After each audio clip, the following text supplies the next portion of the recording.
thanks for the organizers and to Ishan and Shankar especially for inviting me back to IIT Kanpur. It's been nice to be back, and it's even more special for me to talk after a long time with Professor Jenkins, my PhD advisor in the audience. So with that, I'll start, and whatever work I'm going to present today, most of it has been done here at IIT Kanpur when I was faculty here. So I'll talk about sorting of proteins. That means how actually proteins and lipid bilayer membranes interact with each other. And I first got interested with the problem, and then look for motivation. But to start the talk, I'll talk about the motivation first, and then get to the problem. So here is a cartoon of an animal cell, and you have this membrane here, which is the plasma membrane. Then there are other intracellular compartments which are also made of membranes, and these are all primarily lipid bilayer and with lots of proteins, membrane proteins bound to them. And what we see here, if you look at inside various compartments, especially endoplasmic reticulum and Golgi bodies, their membrane curvature plays an active role in controlling the or distribution of the matter inside the cell. And this complex topology they have, as we know, and it has been conserved across several species or many species. So the question is, how does this happen, or how does the nature manage to maintain such complex topology inside a cell? Now, getting to lipid bilayer, it's made of lipids, and they are basically fatty acids and cholesterol. And their arrangement is like this, where you have long molecules, these heads like water, and the tails, they are afraid of water, and when they're exposed to an aqueous environment, which our body is, forms a bilayer like this, where tails are nicely isolated from the water. Okay.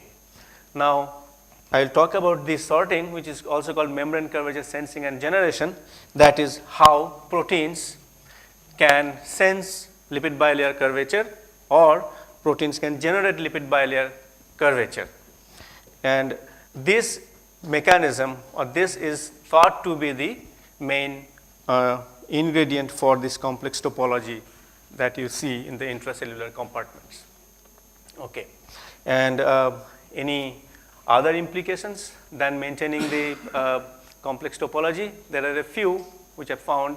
That is, some of these membrane proteins, if they don't function properly, several diseases occur. I will not read them, but what I understood also out of these is, it is not yet clear though the part of the protein or the motif of the protein that is associated with the membrane curvature sensing and generation, but it is not clear whether that particular malfunction leads to this disease or not. That is not yet established. Okay.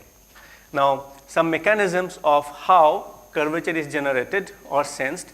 Here are some large protein which has its own intrinsic curvature, and because of some interaction, could be electrostatic, when they come close to the membrane, you can call it bind to the membrane, then they deform the lipid bilayer. And other mechanism could be hydrophobic insertion, where you have some helix or helices which are hydrophobic, and once they come close to membrane, they would prefer to insert the helix inside the bilayer, and that's how they deform the membrane. And there are a few other collective efforts to generate membrane curvature. And sometimes one protein or one set of proteins generate curvature, others see the curved region and move towards it. That is the sensing part, and together you can call it sorting. Okay. Now, studying all this in a cell is not so easy, or not so easy for me or some of my collaborators. So what the experimentalists they look at is a simpler system, which is lipid bilayer vesicle, which is, and the scale that we are talking about is called giant unilamellar vesicle, which is a single bilayer. It's micron size, That's why it is giant. And what is done is they arrest this vesicle through a micropipette, which is 3 or 4 micron in diameter, let's say, and you attach a bead and you move the bead away from the GUV, and then what happens, if there is a lateral tension or the surface tension on this membrane, then the bead pulls a tube which is quite narrow. This is 10 on in the range of tens of nanometers in diameter. So if you now look at the scale, this is about a 10 micron at least, or around that, and this is 10 nanometers or 100 nanometers, then you can think of this part as lipid tube and connected to a flat membrane. Okay? And I will not show that calculation. We have done something where we are pulling tube from a GUV, and we have done a calculation where you have flat and a cylindrical tube, and in these two, when you compare, they are almost identically matching, the results match. So we can think of this as a good model for it. Now we are talking about proteins on this GUV surface, meaning this GUV would be inside an aqueous environment or a protein solution, of course dilute, and those are membrane proteins. So what they would do, they would come towards the membrane. Okay? Now initially, if you have a GUV with proteins bound to it, and membrane is fluid, by the way, and then when you pull a tube, if you have the high curvature, if the proteins like the large high curvature, then they will move towards this tube, and if they don't like it, they will deplete from the tube and go towards this. So you can think of this GUV being much larger area as a protein reservoir, and this tube is where the proteins being, the proteins will be talking about the like high curvature, and they move towards the tube. So that's why we have two quantities here, eta. So eta vesicle is the concentration of the, or the area fraction of the proteins on the vesicle surface, and eta is the same on the tube. Okay? And m, which I will not be used much, is the number density of the proteins. Now when you look at the, look for a continuum model to analyze such a system, one thing is you have to have the elastic energy of the GUVs or the bilayers, because these bilayers do resist bending. So, and then that's the elastic energy, and then some energetic contribution due to the proteins. So what we do, we can think of proteins as a gas on this membrane surface. So they have this free energy of the gas, and there is an interaction between the protein binding and the curvature, meaning if the protein binds, as I said, it might induce curvature on the membrane. So that will lead to some sort of curved shape of the proteins, which we'll call some spontaneous curvature of the membrane. Now in this equation, this is the elastic energy, which is kind of hellfish bending energy. So this part is the mean curvature of the membrane, and this is the mean curvature induced by the proteins. And this is the incompressibility of this membrane lipid bilayer, because they are assumed to be laterally incompressible, and other terms are somewhat more geometric. And this gamma here is the contribution to the energy or the free energy from the proteins who are behaving like a gas. Now with this,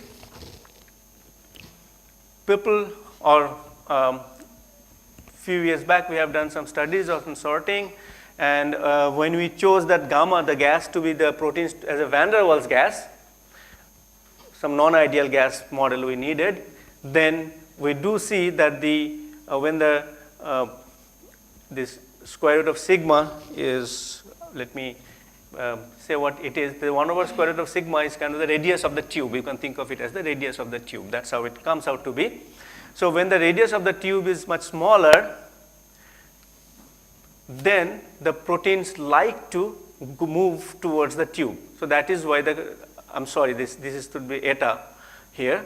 And so there is a few factors of 10, around 10 jump in the concentration of the proteins or the area fraction of the proteins on the tube compared to the GUV surface or the flat surface. There was another non-ideal model we tried, that's Bragg-Williams. Okay. and we see the same thing. Okay. So we tried 3 different models. I mean, here a different curvature model than the spontaneous curvature. So now let me go back to it. Now there are problems with these 2 quantities that we have taken so far. One is C naught eta. This is what we are telling, the mean curvature induced by the proteins. Now, not all proteins are isotropic. So mean curvature is kind of an isotropic quantity. So, and C naught eta need not be, so we are assuming that the curvature is that proteins induced on the membrane is linearly proportional to the protein area fraction. So that is questionable. Same way, I mean, the proteins may have their own shape and they may interact with each other. So when we take van der Waals or Bragg-Williams type of model for this gas, they may not depict the actual scenario for the proteins, which, I mean, some of the examples of proteins that I'll show you will sort of make it clear. So now what I'm trying to do is now attacking these 2 together. So we want to get a better model for proteins on the gas, and we want to get a somewhat more involved model for the curvature induced by the proteins on the membrane. By the way, you can interrupt me anytime if you have questions. And so earlier studies were sort of compared with the experiments, and there was some success. Now here are some proteins that bind to the membrane. One is endophilin N bar. So if you look at the side view or the front view when the protein is bound to the tube, so it looks like this. That's how it induces curvature on the membrane. So there are parts or helices that get inserted into the membrane. Now when you look from the top, the protein shape looks like this. Okay? And that's the case for some other proteins as well. Now you can see this is not a perfect circle, neither this one is not like a hemispherical cap or something like that. So both are, so this is like proteins cannot be treated as circular, and the curvature induced by the proteins cannot be treated as a simple mean curvature quantity. So that's my justification for going towards those non-circular, which I call anisotropic, and non-induction of curvature induced, that is not a mean curvature, that's anisotropic curvature, going towards those models. So I'll start with the anisotropic shape and protein interaction between the proteins, developing the model for that. Basically, our aim is to develop an equation of state for the proteins on the membrane surface and get the free energy contribution from it. So here is what we do. We treat the proteins, or the projected view of the protein, like what you see here, as an ellipse. Okay. Now, so if you have 2 ellipses, then separated by a distance s, that's the minimum distance, and this is the hard core of those ellipses. So no, I mean, if they come in contact, they cannot penetrate here, but and their interaction depends on the distance between the 2. Okay. And also the orientation phi. So when you have an interaction that it depends on the distance between the 2 these convex molecules, we can call it a convex molecule now, and then the equation of state is given by this relation, where you have the interaction potential, that's pairwise interaction potential between these molecules, and a radial distribution function coming into the picture. And then you have to find those and then integrate it over. So this range of phi. And the types of molecules that we are considering now, this is the one that I have shown you in the previous slide. And if they can, that's elliptical particles with hard core. And then if you make them isotropic, then they become circular particles, again with hard core, meaning there cannot be penetration between these particles here. And this is the where the potential depends on the minimum distance between the cores. And here this is like a Lennard-Jones particles, where the potential depends on the center to center distance. I call it a circular particle with zero core. It is also possible to have circular elliptical particle perhaps with zero core, but we are not getting into that. So then the interaction between these particles can be modeled using a Kihara core potential, which is similar to Lennard-Jones potential, except for that it is for elliptical particles. Actually, this was for ellipsoidal particles for 3D. And in 2D, no such equivalent relations were derived. So these work were already done for 3-dimensional particles, but for not for 2-dimensional systems, as far as I know.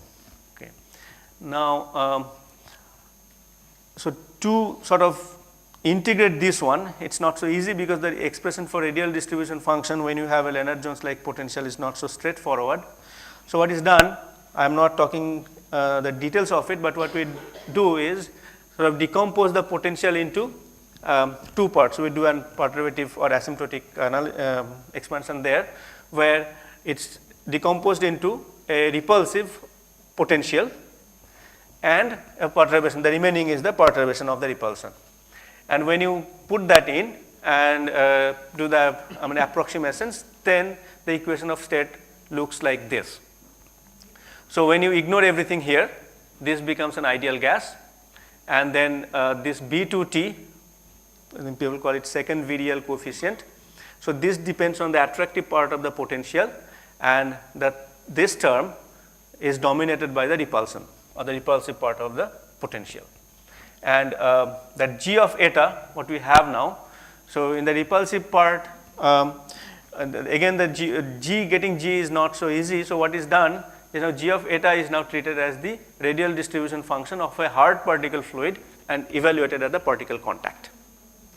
Again, we also need an expression for that. So what we do is choose this expression following Boblik, and I think granular community has a lot of, they have various different expressions for this radial distribution function, and some of those can be used for disks or elliptical disks and put in here as well. So we have chosen this one, and now once we chose this, then now we have this equation of state for the convex fluid as a 2D convex fluid. Now the parameters we should talk about, and there are several parameters. There is one AA, AR, and B. These are the main that depend on the few things, that is the potential, interaction potential. They depend on the sort of aspect ratio in a way of the molecules, which we call a shape parameter, that's alpha. So they depend on that as well. And there's also repulsion parameter. This depends on the repulsive part of the potential. And B is the size parameter. The reason we call it a size parameter, because size for a soft molecule, as you know, is not really a well-defined size. It all is defined by the potential. It's not for hard particle. It has a well-determined size.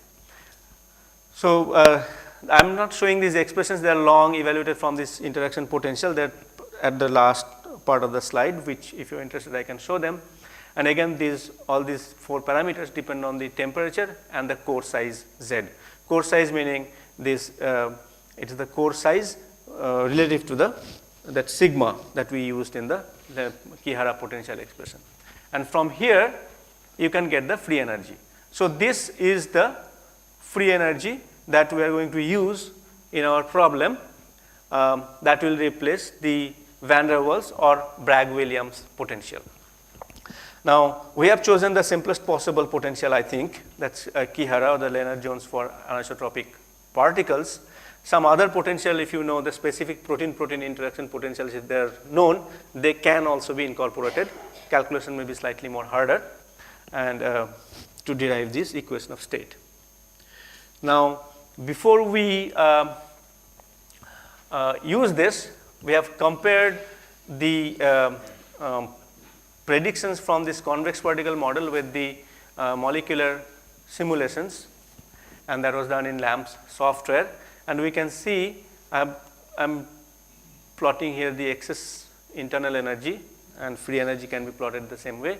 For up to a certain density or the number density, this agreement is pretty well. Okay. And as temperature increases, or the scale temperature increases, the agreement gets better and better.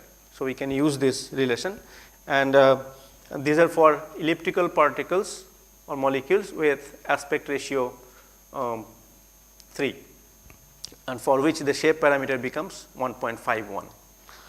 And for circular particles, the agreement is even better, that we do not show, and there are quite a few free parameters, the core size, which can be used to make this fit even better.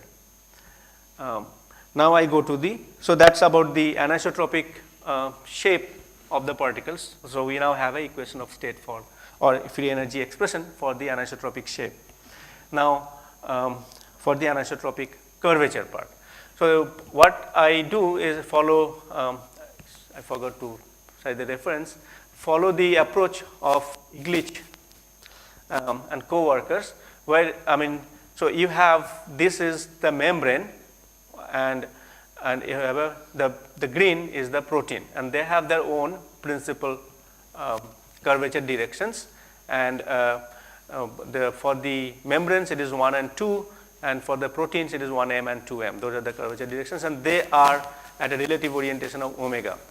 Now this is a projected view, and if I look at the sort of perpendicular to any of this line, we can see initially, before the protein binds, the membrane had some curvature along this line, which is a combination of the principal curvatures, and similarly protein will also have a curvature along that line, and they won't match.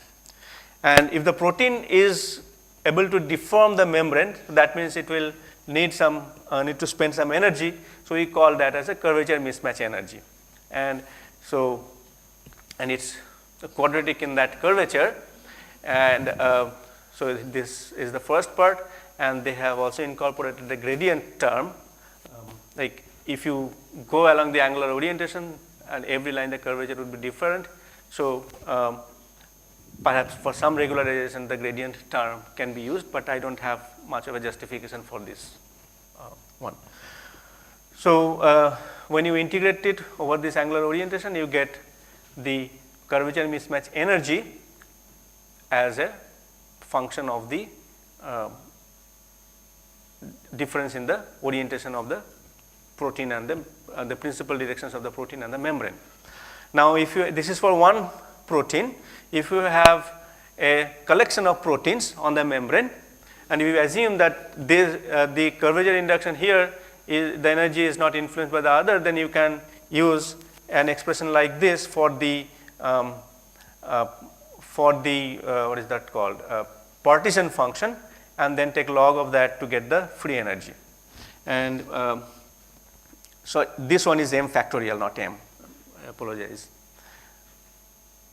Now if you do all those calculations, then you get the curvature energy due to curvature mismatch between proteins and the membrane is by this expression, and QC is where you have this long expression where H is the mean curvature of the membrane, HM is the mean curvature of the proteins, and this is the deviatory curvature. That's the difference between the principal curvatures of the membrane and the same likewise for the proteins.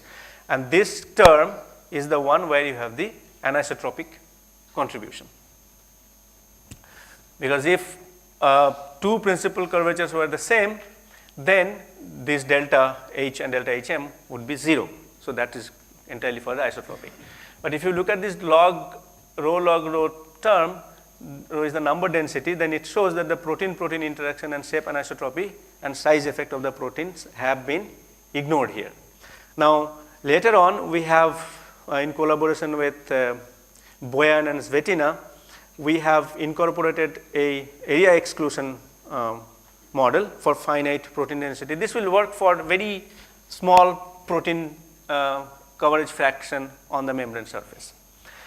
So we have incorporated that for finite or slightly larger protein density on the membrane, the area exclusion by the proteins in this expression, and then but still the shape anisotropy was ignored.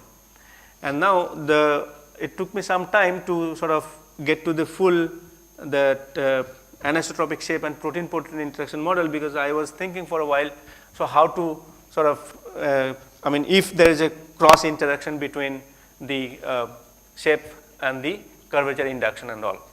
And so, but then what is thought about is if you look at the total curvature energy when the proteins are bound to the membrane, reducing curvature on the membrane, etc., then the total energy can be written as the energy of the fluid or the protein as a gas, that is due to pairwise interaction and mixing, there is some kinetic energy, and then curvature mismatch energy. And then if you write down the canonical partition function for a collection of proteins, M proteins let us say, then it turns out to be this, and then if you finally get the free energy from there, you will see that nicely there is an additive decomposition in the free energy. That is, one part is entirely due to fluid and one part is entirely due to curvature, and then once I put that in, so it looks like that, where G fluid is the expression that I had derived already for anisotropic protein shape or the elliptical protein shape, and this is for the induction of anisotropic curvature. And now I have everything in there, so this can be now put in the first model that I had in the very first few slides, or one of the first slides that I have shown. And once we do that analysis and then minimize the total free energy, we get a sorting function, that is the ratio of the tube protein coverage fraction to the vesicle protein coverage fraction. And this looks like such a long complicated expression, but one good thing about this expression is the left side is completely dependent on the protein mixing and interaction type of energy. Okay. So, this depends on the shape entirely, no curvature part is there, and the right side is dependent on the curvature related things. And I0 I forgot to mention, it is the Bessel function of order 0 of first kind. Now again those parameters that I had mentioned, they appear in this sorting equation. Okay. So that attraction parameter, repulsion, size and the shape parameter, all those, and again as I said, they depend on the core size, the shape and the temperature, or temperature can be thought of as the inverse of the, it's a relative quantity, the scale temperature, inverse of the strength of the potential.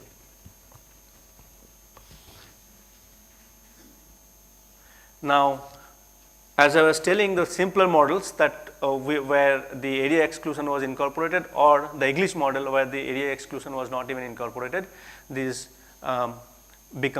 they take these forms where the right hand side remains same as that. So, the right hand side part does not change, the curvature related part, only the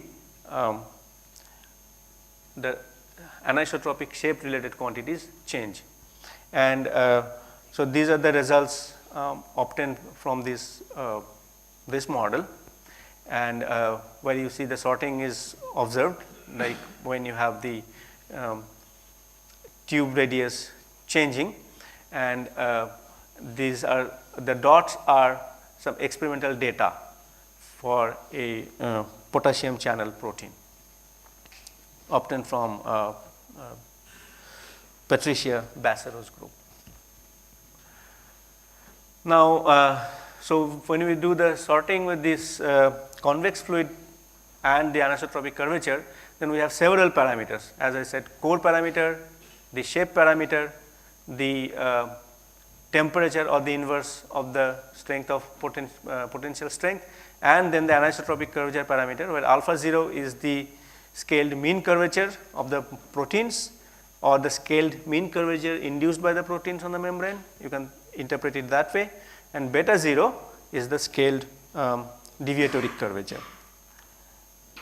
And when we compare, so this one there is for adsorption of those convex fluid proteins for on flat surfaces where the curvature part is not yet incorporated. What we see, this is also a check of the model, is that this Chatelier and Minton, they did it for hard ellipse, and they did, so their their fluid was composed of hard ellipses. And when they look at the adsorption of those such ellipses on the flat surface, and when we compare with them, we see that as temperature increases, this dark line is Chatterley and Minton, the hard ellipse model. As the temperature increases or as the potential strength decreases, meaning the less interaction, it goes to the, our results go to approach the hard ellipse results. So that's one of the checks. And also the core size as it increases, because 0 core means the particles are even softer. 10 minutes? Okay. Softer, so hard core means they're slightly more going to the hard particle model, and then even with that also they're approaching the hard fluid model results. And when we incorporate into this the full-fledged curvature in sorting or the curvature sensing and generation as well as shape anisotropy. So this is the result we have so far that summarizes quite a bit. This direction where shape anisotropy is increasing, and in this curvature anisotropy is increasing, and when you go from left to right, we see that as the shape anisotropy is increasing, the sorting is effect of sorting, or the sorting effect has gone down. So this was above 6 maximum sorting, this is below 6 for the other parameter values kept constant. And as we have seen from the previous slide, that as the temperature increases, then it goes to the corresponding hard fluid model, isotropic or anisotropic. This is isotropic part and this is anisotropic. Okay, so that's one. And what else I was going to say here? Yeah, and then so this was because, I mean, as you can imagine, that if you have slightly extended particles than circular ones, the packing is much difficult unless they are oriented or ordered, and that's the reason for this decrease in sorting. And when you increase the curvature anisotropy, then the sorting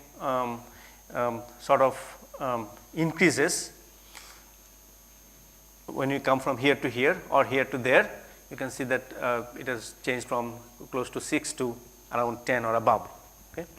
Now, the reason for this could be that if, say, bar-like or slightly longer proteins, if they are there, they could be using a curvature in one particular direction, and the other proteins, when they come, they would not probably move like that. They will probably somewhat align in that direction, and they try to come more and more towards the bind more and more, or and increase the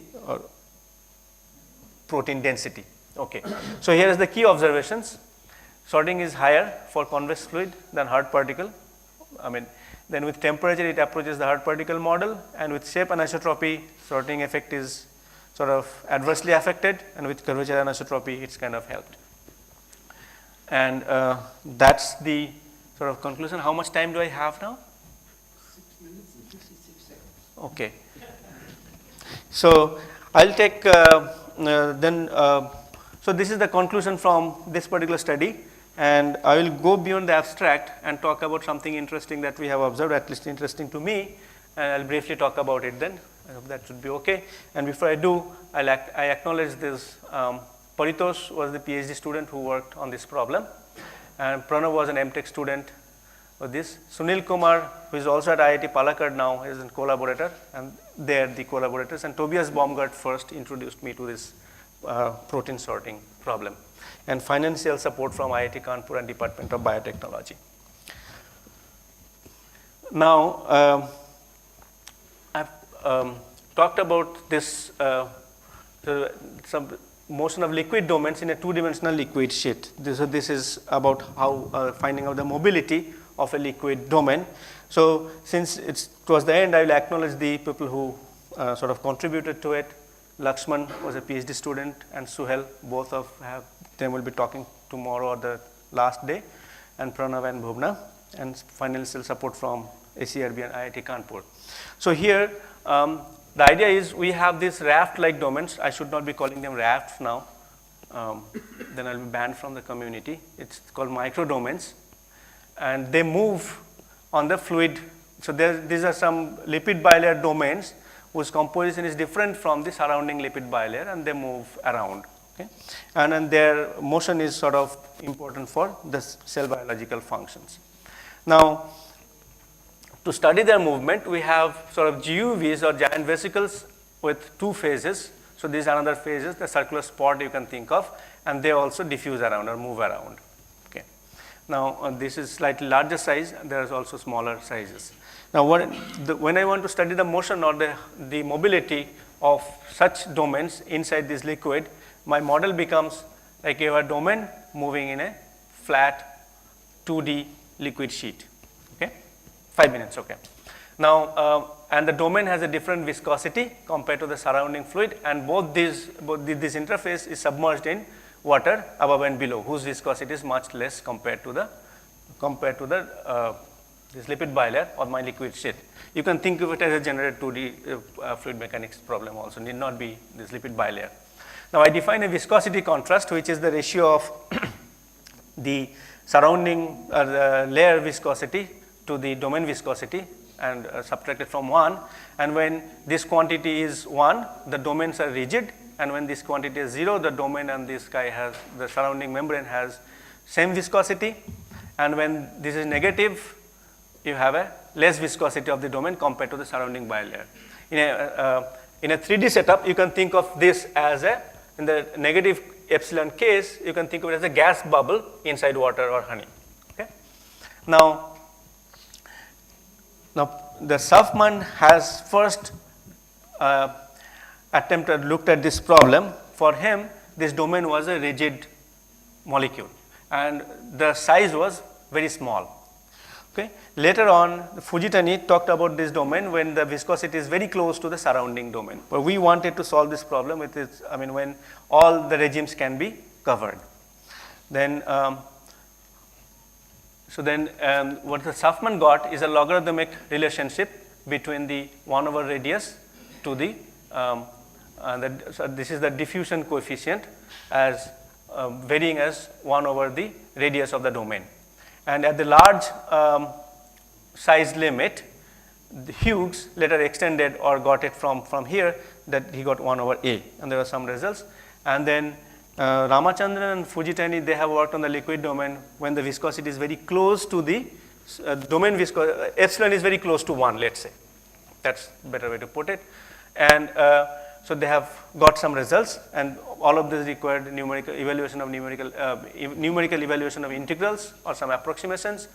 And the reason I want to, the importance of this would be more apparent when I talk about 3D. So in 3D, if you have a liquid drop inside another infinite span of liquid, and they have a viscosity contrast, that's the general result. And on those rigid case, same viscosity case, and when you have a negative epsilon, that is the gas drop, air bubble in honey or water, you see it's always 1 over A, and this quantity changes from 6 to 10 to 8. So there is not much of a dramatic change at all. Okay, and remember, for 2D case, Sovan got it for rigid as 1 over logarithmic A. Now, when we solve it, you solve the Stokes equation in all these domains, which I'm not going to, I'll just skip.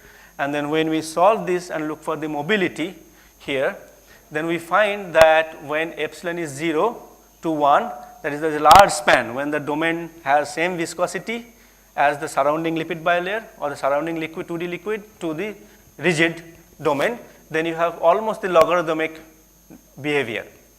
Now, as the epsilon becomes negative, more and more negative, that is when the domain viscosity becomes much less compared to the surrounding liquid, that's the gas case in the 3D equivalent, gas air bubble in honey case, then you see this departs from the logarithmic behavior first, and more importantly, this is becoming non-monotonic as well.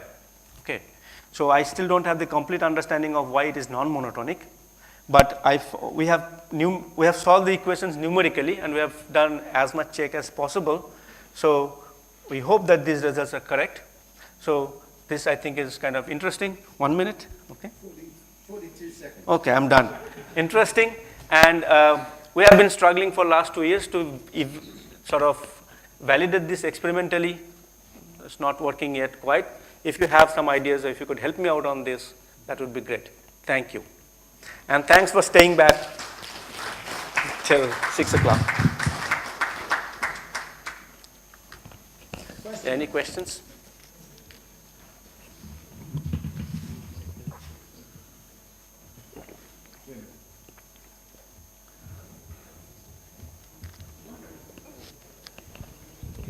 What are typical values for the curvature of a protein and the curvature of the GUV and the tether?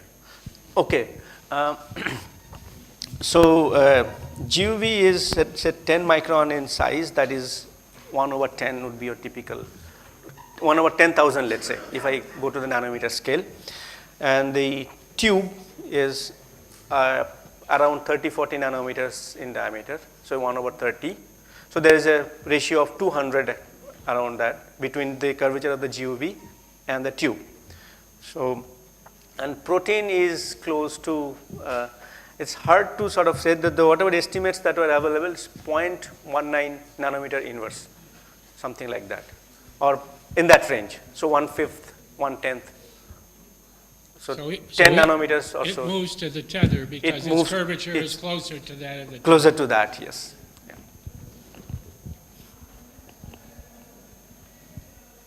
Well, I think we might then thank the speakers for this session. We've had 4 really very enjoyable talks.